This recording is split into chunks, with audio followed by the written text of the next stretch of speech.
Hi. Last week I got a lot of questions coming back to me regarding a coach and a mentor and what the differences are. I got a lot of private messaging through LinkedIn. So I thought rather than reply back, I'll just do a video to kind of explain it. So I split advisors up into three kind of sectors. One is mentoring, the second one is coaching, and the third one is what I call a strategist. Okay. So for mentoring, it's people who are mentors. They give you advice. They're like a sounding board. So you can go to them and say, I've got this idea. What do you think? And because they have an awful lot of knowledge, they have an awful lot of experience, they can come up with some really, really good feedback points, and they'll point you in the right direction. But they're not going to get behind the scenes. So if you start implementing some of the things that they say, they're not going to be standing there behind you to see how it's worked out for you or what's happened. It's down to you to go back to them and ask them the questions. Okay, so you can have famous people as mentors, like Richard Branson, for example. The only problem with something like that is you can't have a two-way communication. And that doesn't always work. So whenever you try and replicate what they've done, it's very hard.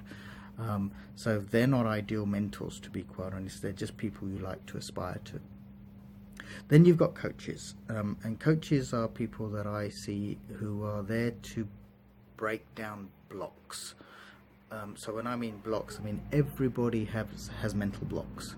Okay, and it could be anything from why am I not doing something to why am I not achieving sales. Okay, so everybody has mental blocks in their businesses. I believe that coaches are there to open those blocks, make you start thinking more broadly and outside the box, and making you think outside what you believe is to be true.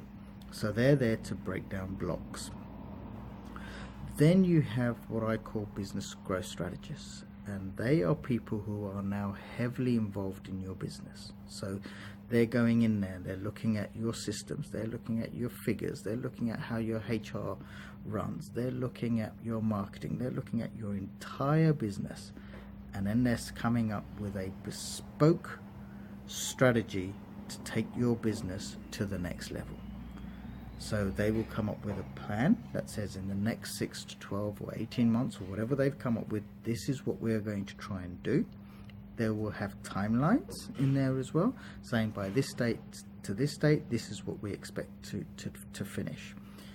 And by doing that, they're keeping you accountable, because they're coming in every month and they're saying, look, by March, you said you were going to do this. Have you done it? Because if you haven't, they're going to ask questions why, and then they're going to ask, how are we going to get back on track? So it's ideal for people who like accountability. I actually like accountability, so I like people coming in and saying, Hitesh, you need to do this, because I'm a bit of a slacker. I'll slack off if I can. So they're great for that sort of for if you're minded that way. So those are my three ways of how I identify. Which one is best for you? Well, I can't make that decision. You need to work out which one would, knowing your own personality, which one is best for you. But if you choose wisely, because the difference between a good one and an outstanding one is the difference between a good business and an outstanding business. So if you want an outstanding business, find an outstanding advisor. Thank you and have a great day.